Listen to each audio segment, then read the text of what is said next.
Il est 13 heures, bienvenue dans le journal de la mi-journée. Madame, monsieur, bonjour. Tout de suite, les titres de votre édition. 15 novembre 2023, la Côte d'Ivoire célèbre la paix comme tous les 15 novembre depuis 1996. Les populations sont appelées à œuvrer pour la consolidation de la paix, préalable au développement harmonieux et durable. La déclaration du gouvernement dans quelques instants. Le 23e salon du Millipol, rencontre internationale des professionnels du marché de la sûreté et de la sécurité, a ouvert ses portes ce mardi 14 novembre 2023 à Paris, en France. La Côte d'Ivoire y prend part avec une forte délégation conduite par le ministre de l'Intérieur et de la Sécurité. Et puis au Mali, quelle perspective après la prise de Kidal par les forces armées? L'armée malienne, avec un important appui des mercenaires du groupe paramilitaire russe Wagner, a pris position mardi dans la ville de Kidal, bastion de la rébellion depuis maintenant 11 ans.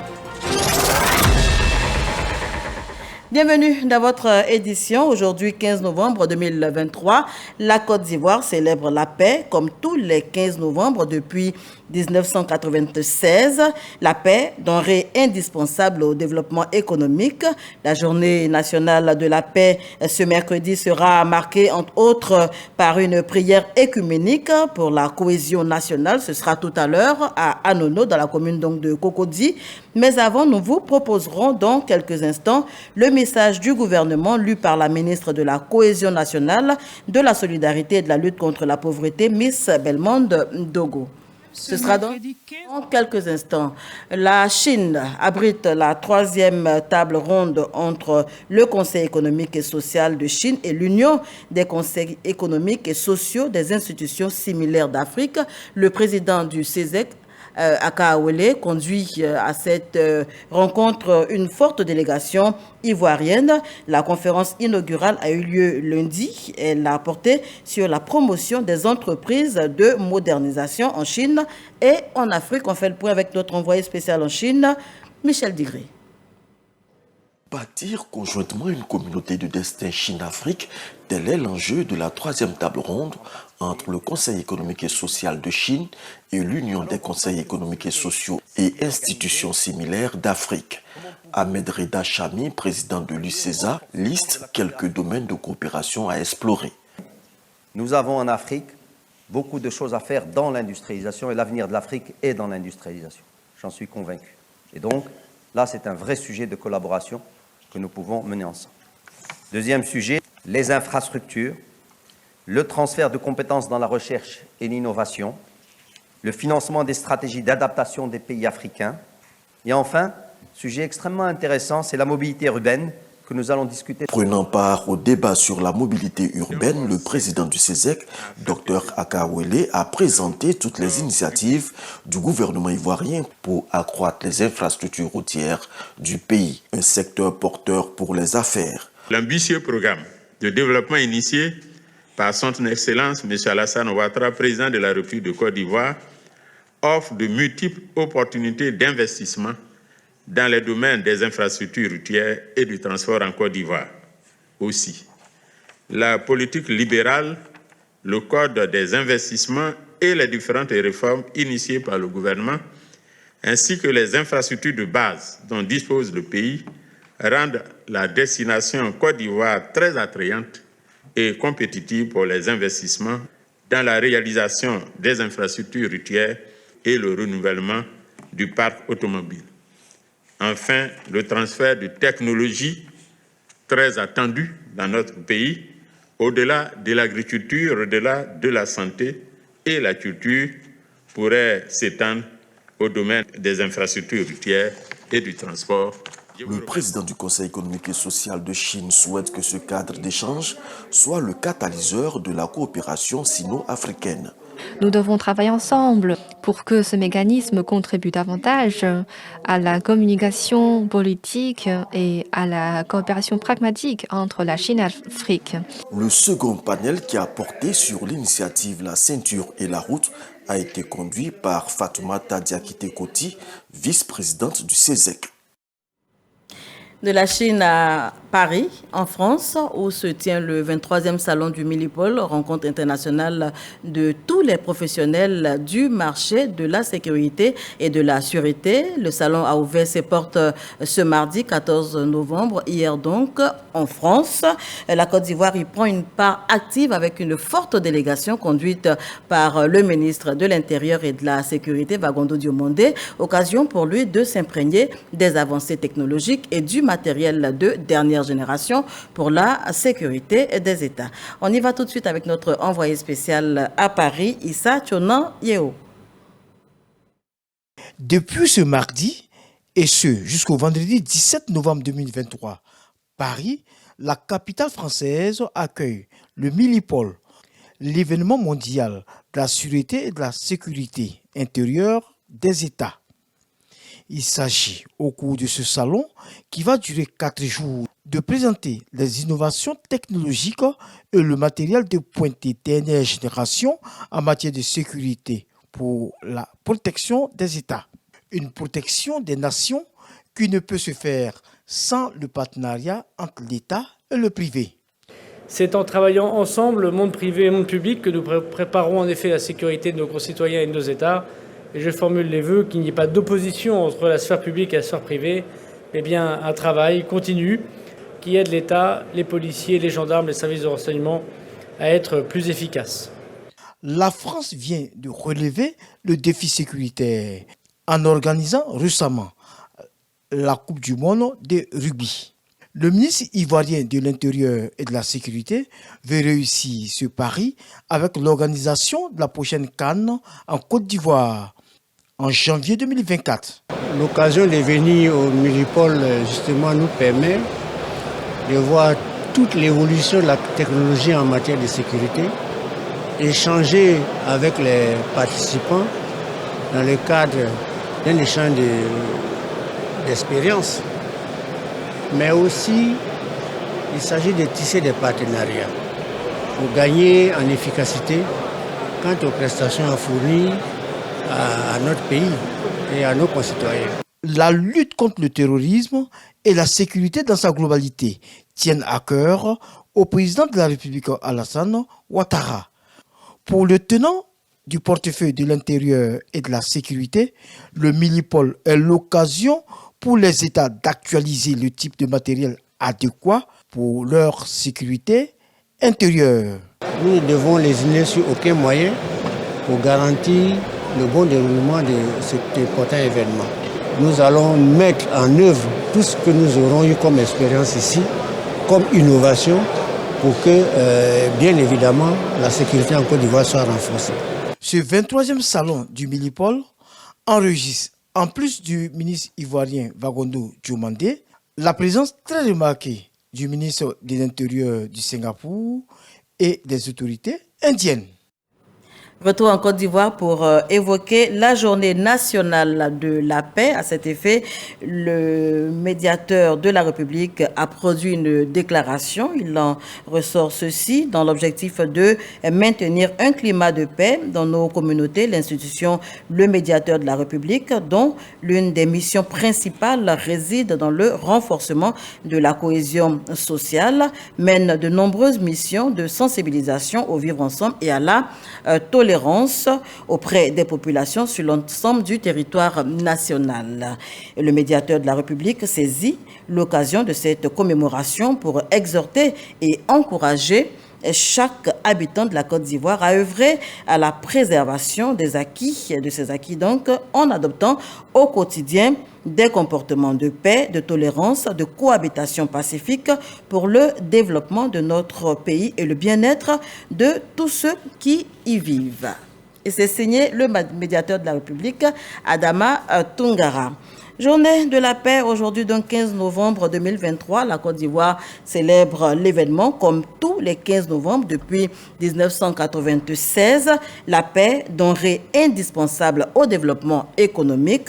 La journée nationale de la paix, ce mercredi, sera donc marquée, entre autres, je vous le disais, en titre, par une prière œcuménique pour la cohésion nationale en Côte d'Ivoire. Ce sera tout à l'heure à Anono, dans la commune de Cocody. Mais avant, je vous propose d'écouter la déclaration du gouvernement, déclaration lue par la ministre de la Cohésion nationale, de la solidarité et de la lutte contre la pauvreté, Miss Belmonde Dogo. 15 novembre 2023, Journée nationale de la paix. La 27e depuis son institution par décret en mars 1996. Le lieu de faire la lumière sur les efforts consentis par le gouvernement sous l'impulsion du président de la République, Alassane Ouattara, pour une Côte d'Ivoire paisible, unie et prospère.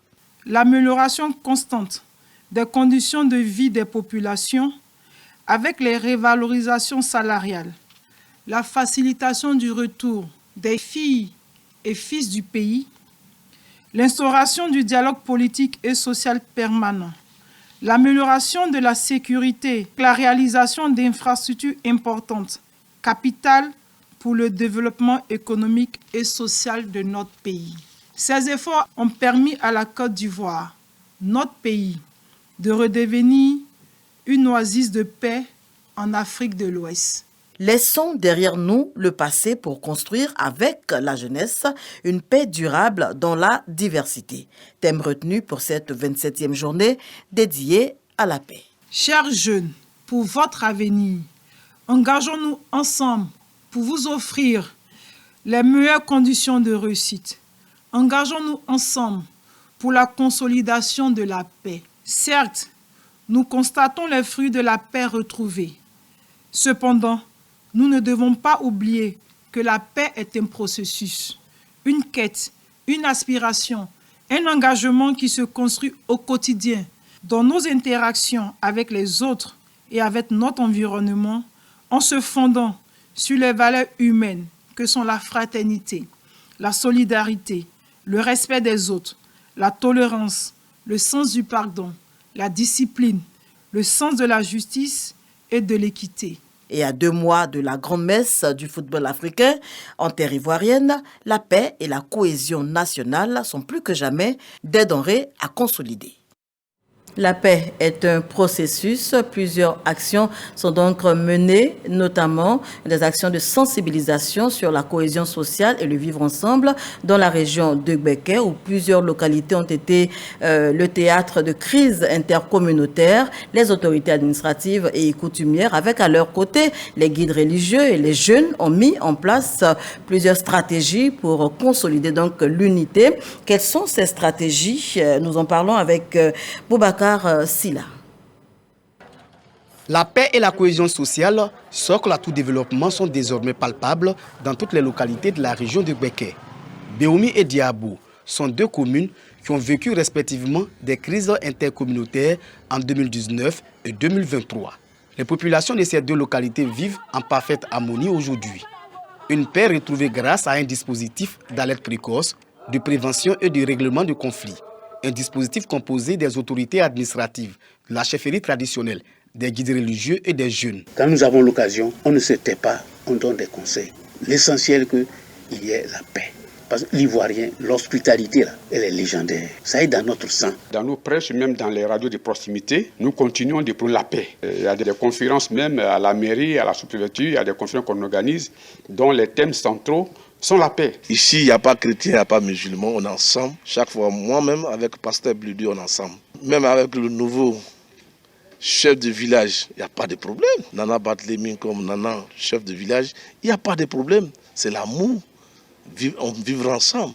Mieux, à Béoumi, une plateforme numérique des jeunes a vu le jour. Nous avons mis en place une plateforme en ligne appelée Engagement pour prévenir les éventuelles crises. Aujourd'hui, avec l'implication de tous, la paix est une réalité. À Diabo, les femmes du marché s'en sont remises au chef canton pour toujours préserver le vivre ensemble.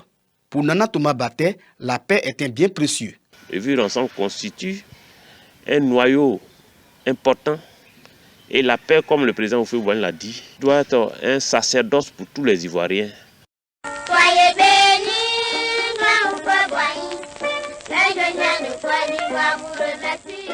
La délégation régionale du médiateur de la République de son côté, entend faire du Béquet un havre de paix. Que le savoir vivre en harmonie avec son voisin, avec son collègue de travail, soit une réalité dans tous nos environnements de vie et de travail. Ainsi, la paix sera le partage de la Côte d'Ivoire entière.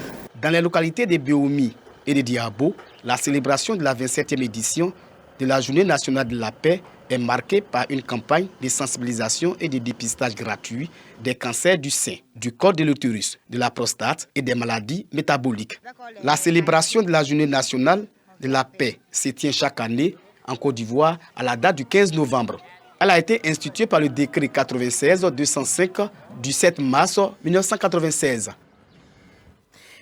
Retour sur notre plateau, on poursuit avec cette information émanant de la Haute Autorité de la Communication Audiovisuelle. La Haute Autorité de la Communication Audiovisuelle, ACA, a enjoint les distributeurs de bouquets de chaînes de télévision à appliquer la numérotation logique des services nationaux de télévision en clair diffusée par voie hertzienne terrestre, avec pour date butoir le 31 décembre 2023. Bien avant ce thème, la ACA constate que l'un des distributeurs de bouquets de chaînes de télévision, en l'occurrence Canal+ Côte d'Ivoire, applique depuis le 14 novembre 2023 la numérotation logique. Celle-ci apparaît désormais sur les écrans dans l'ordre déterminé comme suit. Numéro 1, RTI 1. Numéro 2, RTI 2, numéro 3, la 3, numéro 4, NCI, numéro 5, A+ Ivoire, numéro 6, Live TV, numéro 7, 7 Info. La Haute Autorité de la Communication Audiovisuelle s'en félicite et encourage les autres distributeurs de bouquets de chaînes de télévision à appliquer cette numérotation logique au plus tard le 31 décembre 2023.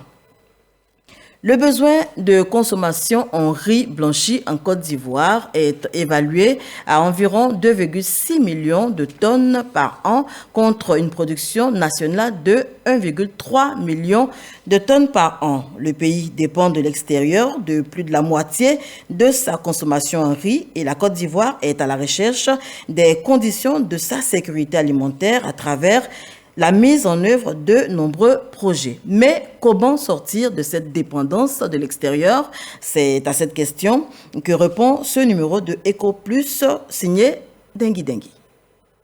La nouvelle de l'augmentation du prix du riz en août dernier en Côte d'Ivoire, du fait justement de la tension sur le marché mondial, a plus que jamais actualisé la problématique de l'autosuffisance en riz de la Côte d'Ivoire et surtout ses chiffres officiels. Plus de 900 000 tonnes de riz achetées à l'extérieur en 2021. Ce chiffre est passé à 1,19 million en 2022, avec à la clé une sortie de devises estimée à plus de 400 milliards de francs CFA. Et pourtant, le riz, de l'avis des experts du domaine, peut pousser dans les 4 coins du pays. Depuis, sur toutes les lèvres brûle au moins une question. Comment le pays peut-il satisfaire son besoin intérieur en riz? La recherche de quelques éléments de réponse à cette question nous envoyait à Yamoussoukro, capitale politique de la Côte d'Ivoire, sur les traces des réalisations de la composante riz du projet de pôle agro-industriel dans la région du Bélier et du district de Yamoussoukro dénommé Deux Pays Bélier.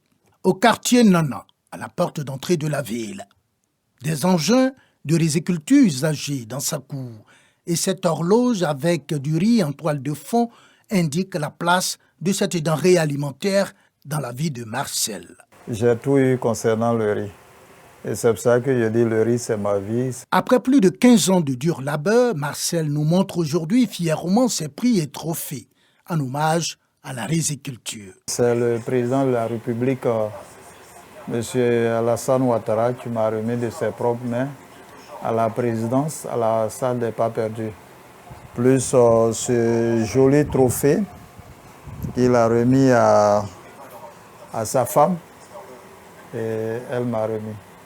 Ce passionné de la culture du riz insiste pour nous montrer son champ.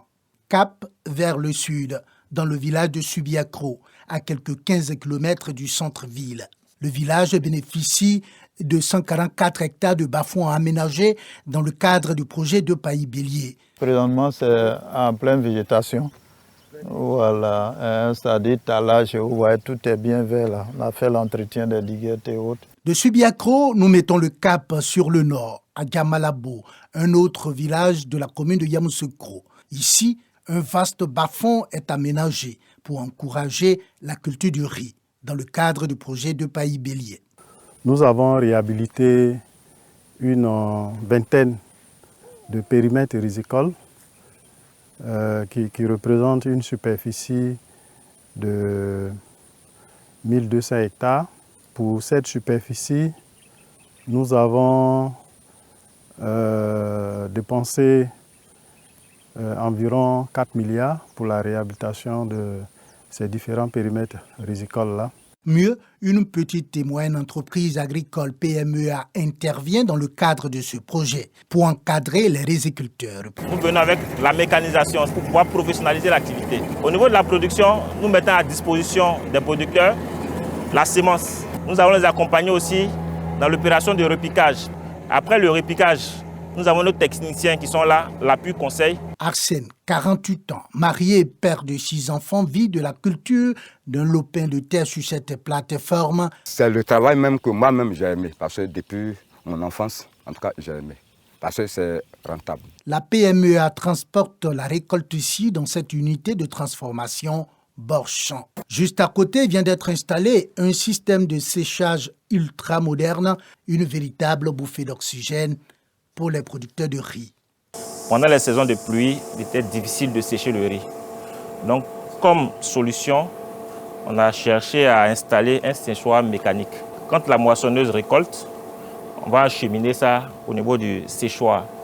Et pendant 10 heures de temps, nous allons sécher le riz à une température ambiante. Ici, à Gamalabo, de nombreux jeunes ne se nourrissent pas seulement du riz. Ils vivent aussi du riz, surtout sur fond d'hommage au projet de Pays Bélier. Voici une maison dont j'ai bâti. J'ai eu beaucoup d'enfants à ma charge. Et donc j'ai profité à lui construire la deuxième maison. Et donc j'ai vendu le riz, j'ai envoyé le riz à l'unité. Je pense bien que je vais tourner les deux là dans le mois de décembre. Après avoir payé leur crédit d'intrant, fait sortir les trucs d'intrant, que j'ai pu payer une moto, j'ai pu construire encore, scolariser les enfants. Et bon, encore, ça nous donne encore de la nourriture. Au ministère de l'Agriculture, les experts du domaine assurent que le gouvernement met les bouchées doubles pour assurer la sécurité alimentaire du pays. Nous sommes de l'ordre de 55 à 60% de couverture de notre besoin. Donc il nous reste presque la moitié qu'il va falloir combler. Donc le défi pour nous, c'est de ne pas attendre au-delà de 2-3 ans, parce que nous estimons que nous pouvons exporter. Mais encore faut-il que les populations s'intéressent à la riziculture. Il faudrait que les Ivoiriens même s'engagent et pratiquent l'activité de production de riz comme un métier. Du reste, les réalisations du projet de Pays Bélier montrent que les ressources naturelles, notamment l'eau et les terres, existent. Les techniques et technologies sont disponibles. Les hommes et les femmes prêts pour le labeur aussi. Et que le secteur privé est en embuscade pour le financement.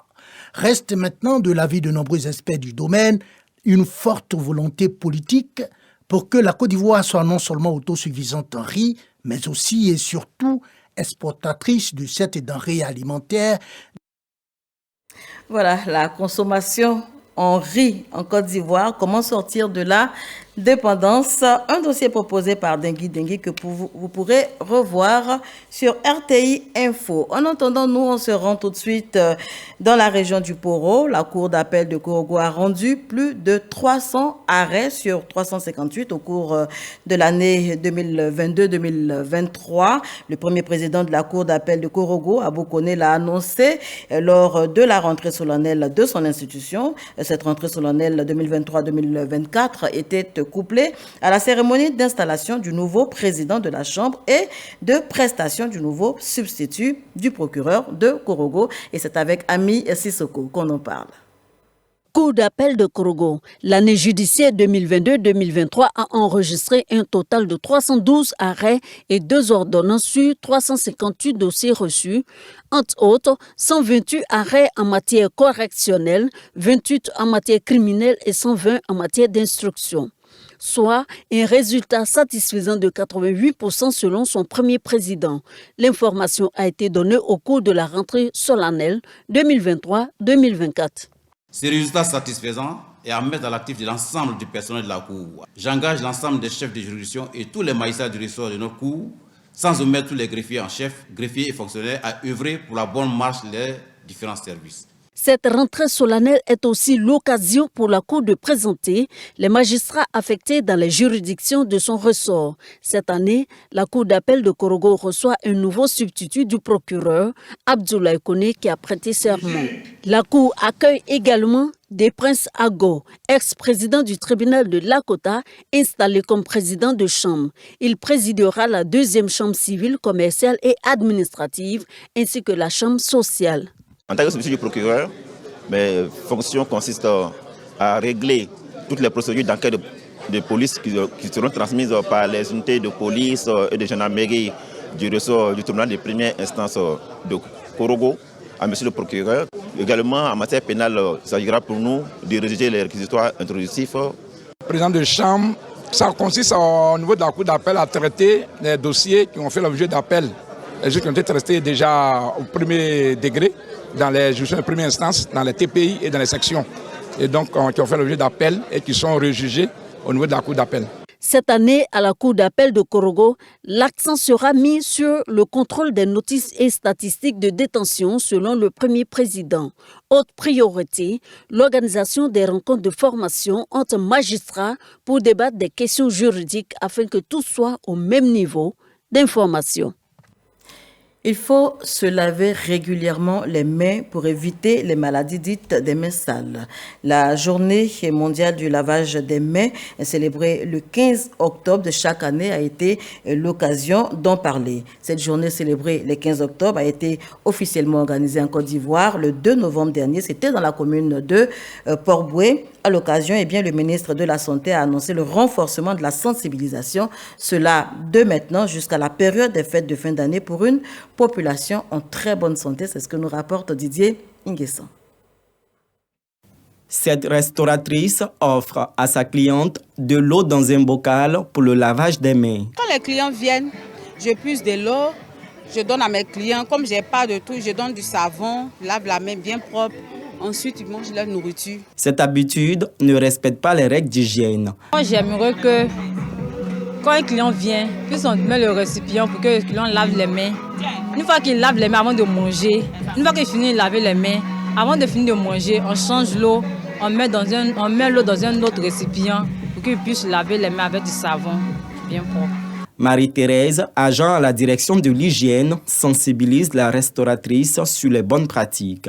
On conseille qu'on se lave les mains sous un filet d'eau. Le lavage des mains au savon et à un point d'eau qui s'écoule, suivant les recommandations de l'UNICEF, permet de réduire de 35% les risques de diarrhée et d'infection. Soigner une diarrhée chez un enfant à l'hôpital, en ambulatoire, coûte environ 20 000 francs. En cas d'hospitalisation, les frais s'élèvent à près de 90 000 francs CFA en moyenne. Une station de lavage des mains ainsi que des activités de promotion de l'hygiène reviennent à moins de 3 500 francs CFA par personne. Ainsi donc, le lavage des mains est l'un des moyens les moins coûteux pour prévenir les maladies infectieuses et sauver les vies. Le ministère de la Santé annonce pour les prochains mois la sensibilisation de la population. La pratique du lavage des mains, geste simple mais essentiel, à moindre coût, est efficace pour non seulement nous protéger contre les nombreuses maladies, protéger ceux qu'on aime, ceux qui partagent notre quotidien, mais également de manière indirecte, protéger toute la population. Nous allons particulièrement insister pour que le lavage des mains rentre dans le quotidien de tous les Ivoiriens. Les hôpitaux généraux de Féké, Ouangolodougou et Téini, qui se sont démarqués dans la pratique de mesures d'hygiène, ont été récompensés avec des produits d'hygiène. La question de la transformation de déchets plastiques préoccupe le gouvernement ivoirien et les acteurs du secteur plastique. Ils s'emploient donc à inculquer aux populations l'importance du recyclage des déchets plastiques et pour mener efficacement la lutte et débarrasser l'environnement ivoirien de ces déchets, eh bien, l'INPHB, l'Institut national polytechnique Houphouët-Boigny, vient de signer un partenariat avec l'association ivoirienne pour la valorisation des déchets plastiques. On voit cela avec Davis Oyo. La capitale économique ivoirienne, Abidjan, produit à elle seule 280 tonnes de déchets plastiques par jour, selon les chiffres récents du Programme des Nations Unies pour l'environnement. Alors se pose la question du recyclage de ces déchets. L'interrogation conduit à une signature de convention entre l'Institut national polytechnique Houphouët-Boigny, INPHB et l'Association ivoirienne pour la valorisation des déchets plastiques. En ligne de mire, développer un service de qualité et une amélioration continue de la performance de la filière plastique. C'est un vivier qui est important et cette collaboration aujourd'hui vient justement montrer qu'il y a une valeur technologique, une valeur scientifique en termes de recherche et développement qu'il faut développer pour que ça puisse soutenir justement ce secteur important de l'économie. Cet accord vient également offrir aux étudiants de l'INPHB des opportunités d'emploi. Nos étudiants ont besoin, n'est-ce pas, de rentrer dans le secteur professionnel avec toutes les compétences possibles. Et c'est vraiment le sens de la signature de cet accord qui permettra à nos étudiants d'aller en stage, d'apprendre dans le milieu professionnel et de mettre en pratique toutes les notions théoriques qu'ils ont reçues à l'INPHB. Acté ce jour, ce partenariat est soumis au droit ivoirien. Il s'étendra sur une durée de 1 an renouvelable. Et on poursuit cette fois pour terminer à l'international, au Mali. Quelle perspective après la prise de Kidal par les forces armées? L'armée malienne, avec l'appui du groupe paramilitaire russe Wagner, a pris position hier mardi dans la ville de Kidal, bastion de la rébellion depuis maintenant 11 ans. Victoire pour les autorités maliennes, mais qu'en sera-t-il de l'avenir? La question reste posée. Et c'est ici qu'on s'arrête pour cette édition. Merci de l'avoir suivi. Excellente journée de la paix dans vos familles.